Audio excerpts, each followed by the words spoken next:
Check, check. 1, 2, 3, 4. Let's go! Hey folks, it's Ballsy Uncut.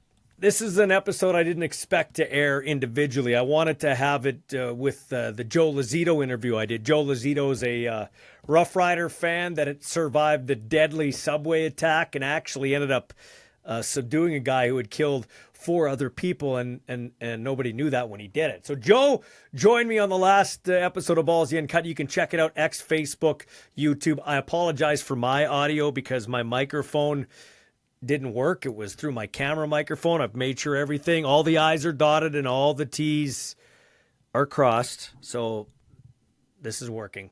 Anyway, I had taped an interview with Tevaughn Campbell from Toronto, the former Stampeder Rough Rider who went to the NFL, was with the Jets briefly, then the Chargers, then the Jags, and now back with the Saskatchewan Rough Riders. And I'll tell you what, it could be, if he is still a burner like he used to be, and he tells me he is, and you'll hear that interview in a minute, if he's a burner like he is, that could be a great signing for the Rough Riders. They lost Deontay Williams. They got Marcus Sales on one corner. You put Tevaughn Campbell on the other corner. Maybe he lines up as a half because he did play nickel or slot corner for the San Diego Chargers of Los Angeles and in spot duty with Jacksonville. Or maybe he goes to free safety because he can run, and then you can move Lacombo and Dalkey and Ford and those guys around. So could be a Swiss Army knife for the Rough Riders in the secondary. But he is 31, so that's not old. But when you start going to the 30 age bracket, that's when things can drop off. So I'll be very interested to see how he can run. Now, you're not going to hear any of my questions because technology, I tell you. I'm my own producer, my own bankroller, everything right now. For the most part, I got some great sponsors. I shouldn't say that. I mean, I'm bankrolling a lot of it myself, but Ward Tirecraft, 101 Dudney Avenue's got on board. District Brewing with their Super Squeeze seltzers, Mango Lime, Passion Fruit Lime. Thanks to them for getting on board on 8th Avenue in Regina. All their product in participating Saskatchewan liquor stores. Paul Waldo at Royal LePage getting the real estate game with the 3-time Grey Cup champ, 306-502-5355. Another great Canadian defensive back in his own right back in the day. Undersized, but to have the career he did is truly remarkable. It's truly a great success football story, just like Tevaughn Campbell's. Also want to thank the Boys Next Door window cleaning. They've got snow removal and the track lighting too. So check that out with Nathan and Landon. Gerhardt Studios, Nicole and Dean and their gang for their help with social media posts and helping with my website to create it and maintain it. Ballsyuncut.ca is where you find all the information and how to get me for guest speaking and everything like that, and how to sponsor this show. Weyburn Red Wings must have liked what I did with Jeremy Roenick last fall because they have asked me to come on board again. So I'm looking forward to doing that dinner, and they're trying to add another SJHL team to the fold. We're going to talk in the next installment of Ballsy Uncut with the commissioner of the SJHL, Kyle McIntyre, who is overseeing the move of the Notre Dame Hounds to Warman for the 2025-2026 season. And also want to thank, I'm missing one here. Oh, AGT Foods Canada, feeding the world and giving back to our community. Michelle and Murad El-Khatib and Murad's brother Omar, and giving back to the football community, the Riot, the Thunder, the Rough Riders, and this podcast. Also, Zelko Stefanovic, still going to be lining up throughout the offseason here. Various coaches and athletes from Zelko, Stefanovic, and the SAS Selects football program with our SAS Selects Spotlight. Okay, yeah, so what I was saying is I'm the chief cook and bottle washer, bankroller, everything like that, producer, and I didn't realize until after, it looked good. The interview looked good. It uploaded well. I look as good as I can. Tevaughn looked good. It was clarity of picture and everything like that. I go to play the interview before the last podcast installment, and lo and behold, my voice is not synced with his voice, and I couldn't get it to sync up. So you're fortunate. You're not going to see or hear me on this interview. So you can just kind of guess what kind of questions I ask him. It's going to be the raw video and audio from Tevaughn Campbell, but you'll get the gist on the questions I ask him, like what number is he going to take? How did he end up in Saskatchewan? Does he feel he's still fast? Talking about the Chargers and, Keenan Allen and Tyreek Hill and those type of things. And what he plans to do after football. It's the best I could do. I'm sorry, folks, but I didn't want to waste the interview with Tevaughn Campbell. So here we go. This is Tevaughn Campbell of your Saskatchewan Roughriders.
Good. How are you doing?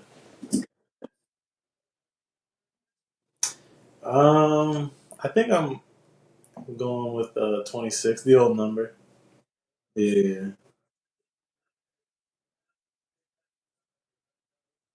I'm not too sure. I think Corey messaged me with a couple numbers, so that was one of them to choose from.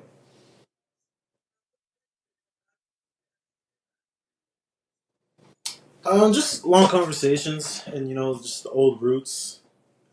Having gone to school there and been on the team before, it's kind of somewhere that I know, especially down in these late ages of my career. So it was just good to go with familiarity and where I'm comfortable with. Yeah, I'm 31, but this is going on to my 10th year. So in football terms, you're old. So it's kind of crazy to think of because thinking of when I got drafted till now, it's been 10, 11 years. So I don't feel 31, but I know I'm 31. So there's little hits to the age in the morning, especially waking up feeling feeling soreness and whatever you feel. But yeah.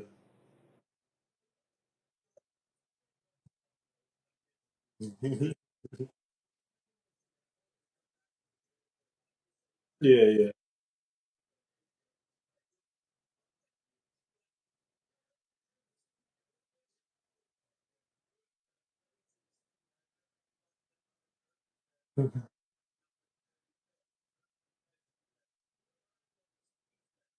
Yeah, I feel like I'm getting faster by the day. Right now, I'm training with a track coach. Actually, one of my friends recommended me to his old track coach, and no, he's just been putting me through the ringer. I've just been working on speed like crazy. Something I don't want to lose. It's kind of my niche. So yeah, just been working at it.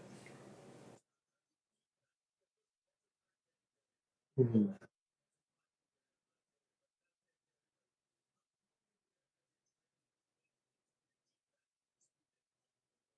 Yeah, I definitely don't train like I was training when I was 20, 21 years old back in university running track, but you got to be smart. You got to lift smart, especially lifting. Lifting is definitely a big part of it, and you got to listen to your body a lot. As you're young, you could kind of power through things. Like I remember being on the track team, and the coach would be like, "Hey, can you run this 4x2?" I'd be like, I don't want to, but sure, and run it. End up hurting myself, but I'd be like, I'll be fine in a couple weeks. Now, like you pull a hammy now, and it's kind of you're nursing that for a long time. So it's definitely just listening to your body, changing your training habits, and eating healthy.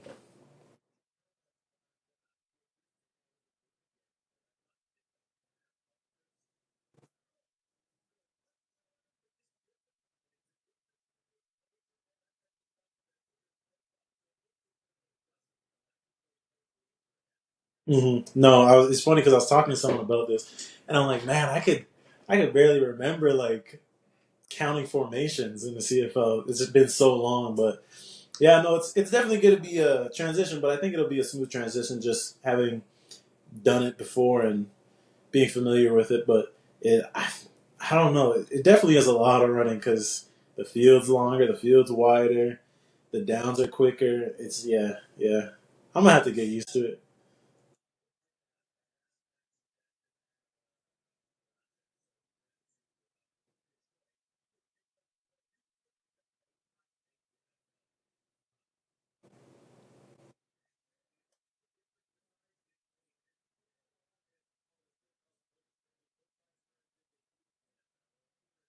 Mhm.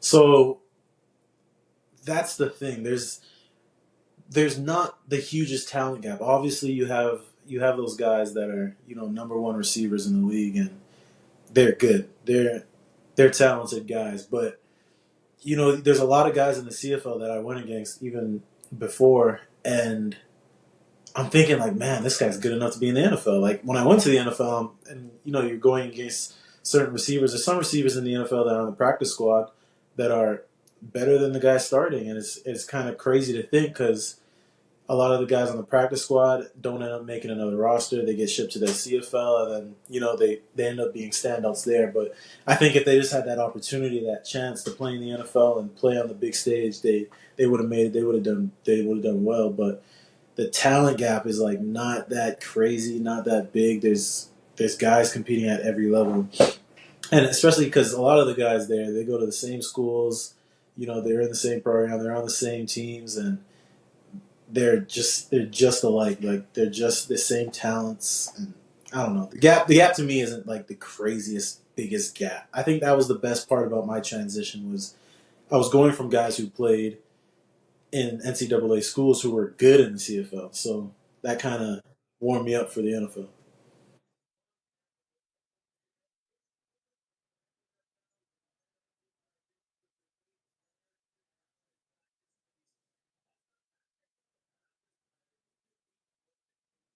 Nah, his routes are so smooth. Like he'll lull you to sleep just running. He'll come off the line slower than. But nah, every day for me was a pinch yourself moment because talking to the guys in the locker room, especially some of my boys, we'd be saying like, "Man, can you believe this? Like, you're in the league right now. Like, just look around, we're in the league." So it was definitely every day. Every day was a pinch yourself moment, but you didn't spend too long pinching yourself. You had to get back to it, get back to work, and that's kind of what I try to do.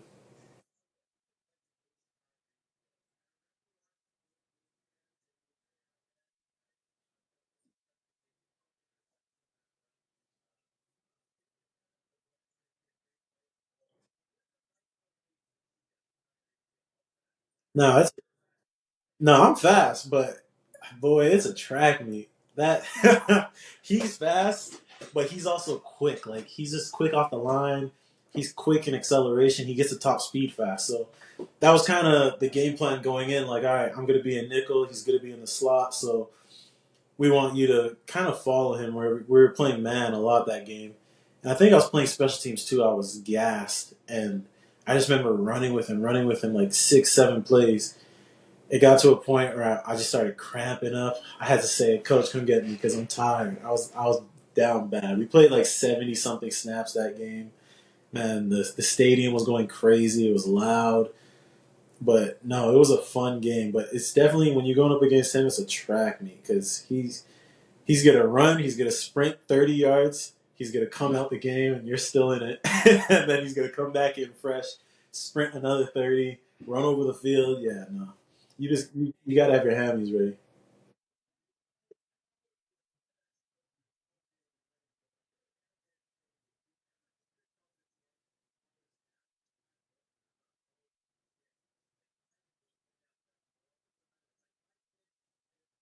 Mhm.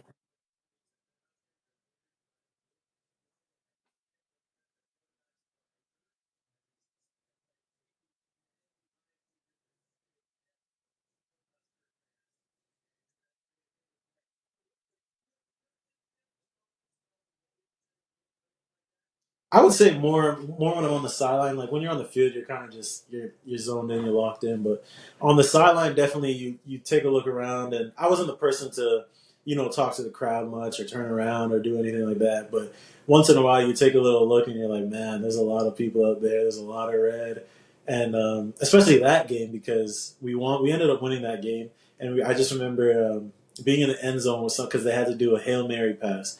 So I remember being in the end zone, the Hail Mary failed, and we just looked at the fans and started waving goodbye. And it was a great feeling. So yeah, you definitely look around sometimes.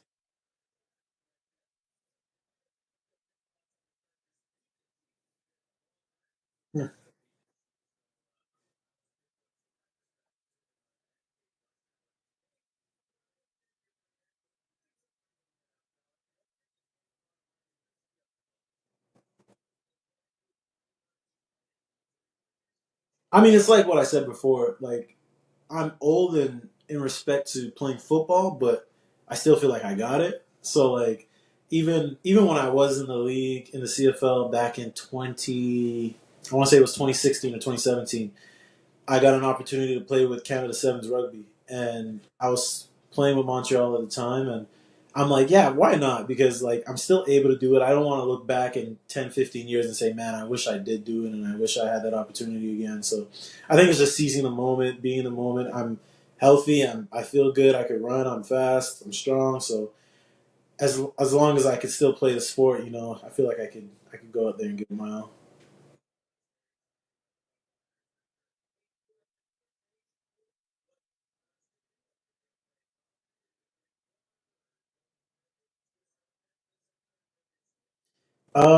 So I was speaking with Corey Mason and my DB coach Josh Bell, and he was kind of just saying like, we have freedom to play in the secondary. It's not your boundary corner or your field corner or your boundary half or field half. It's kind of like we play left and right. If you're on the boundary corner in one play, you're on the boundary corner. If you say, hey, switch with me to the boundary half, you could go play boundary half for that play. And I think the special part about the team is they give the players the responsibility of making plays and being out there. Like you're out there on the field, so you know what's happening. You know if you're lined up in front of a guy who's running 4.2s and you're a 4.5 guy. Like, hey, switch with me real quick.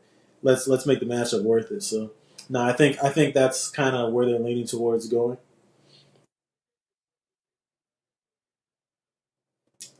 I'm not gonna tell you no slow time. Like I think I can run 4.3. Yeah.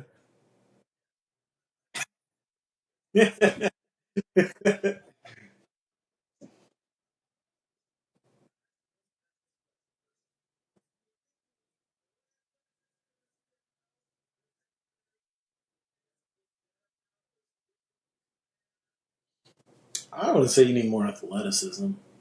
You, mm, that's a hard question because it is a different game in some aspects, but you do need to definitely your conditioning need to be top notch because you're gonna be running across that field a lot. You're gonna be running deep. You're gonna, especially where you are if you're boundary half or field corner or boundary corner. But I wouldn't say you need more athleticism. No, I think all the guys are just as athletic as any other guy in the NFL. So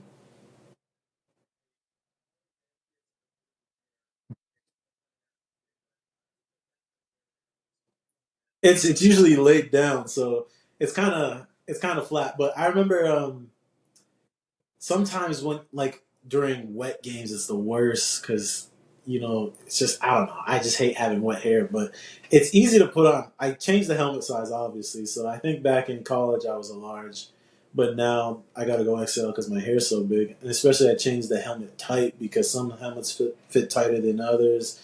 So yeah, it's a whole process, I'm not gonna lie.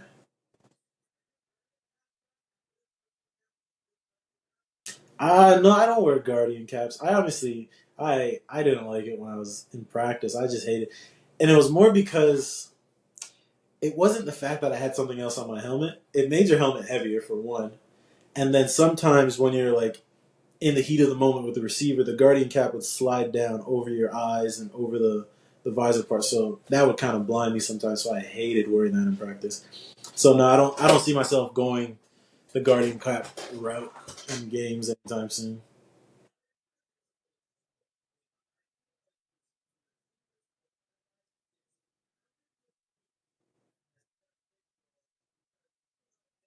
Mhm. Yeah, yeah. That's what I mean. I was protesting that thing the whole time. I was asking the equipment guy, like, do I have to have this on my helmet? Like, this is, you know, corners in the league make maybe 8 tackles on a good day. Like, do I got to wear this for 65 plays? And in Florida, when it's hot as hell, oh my goodness, that thing was hell. So, yeah.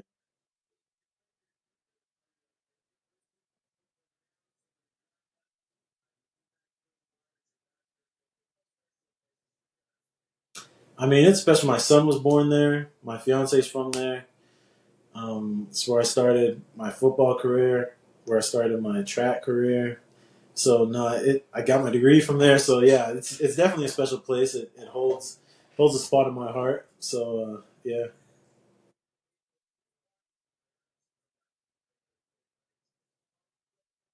say that again. Oh yeah, yeah, yeah. McConkey's funny, but I definitely still talk to McConkey. I still talk to Kalen Browning. I think he lives out in Moose Jaw, but no, we're still close. I still talk to a lot of the guys, especially on the track team. Guys like Ethan, Ian, I mean, Adria, like a lot of the people there, I still talk to. So yeah.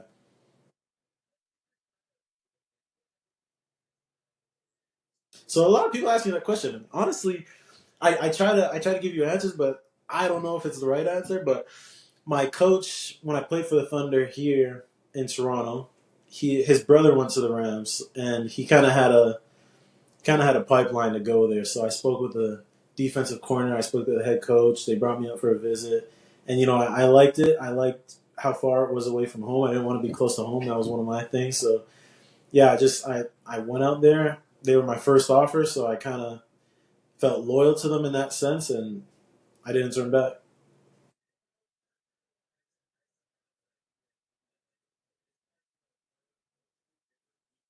Mhm.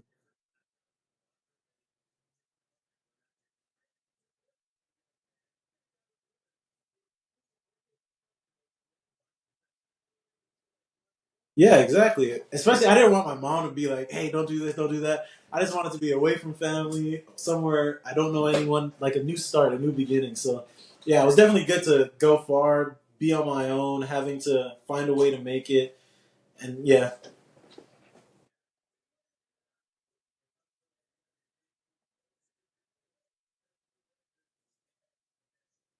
My degree was in entrepreneurship, business, but right now I'm in a real estate, so I own properties. I'm building properties, so I think I'm gonna start real estate development. I just started a foundation, so I'm gonna start pushing that a lot more, and kind of just building businesses from there.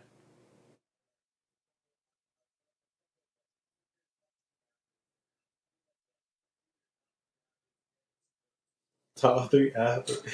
You put me on the spot. I don't even watch sports much, to be honest. It's yeah. I don't like. If you ask me, do I watch football games? The only football game I watched this year were if my friends were playing it on the Jags or the Super Bowl. But other than that, I don't watch football. I don't watch basketball. I don't watch any sports really. Yeah, three athletes. I can give you three athletes though. Tyson Campbell, that's my boy. Andre DeGrasse. Um, who else? Keyshawn Thompson. He's a sprinter. Yeah, Andre Cisco. He's a safety. Alohi Gilman. He's a safety with the Chargers. I like watching. Yeah, yeah. Nah, he's good. He was my locker mate for a little while, but nah, he's funny. He's strong. We be doing walkthroughs, and He'd be trying to choke you on a walk through. He don't know how strong he is. But yeah, no, he was good. He was a good teammate. You know, always positive. Just yeah, always trying to make everyone better around him. So yeah, my best friend in football. I got a lot of good friends. I mean, Tyson Campbell, one of them. Andre Cisco, Daniel Thomas. There's a lot of guys from the Jags that I still talk to this day. I mean, Vato, his name's Michael, but we call him Vato. He played for the Chargers. He was a corner. Alohi, Kimon. Yeah, I mean, this is a lot of guys I played with in the Chargers and the Jags.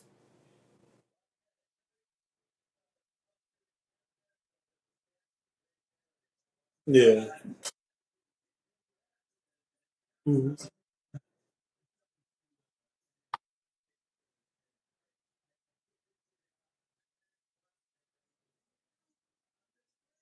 All right, I appreciate that. I'll see you then.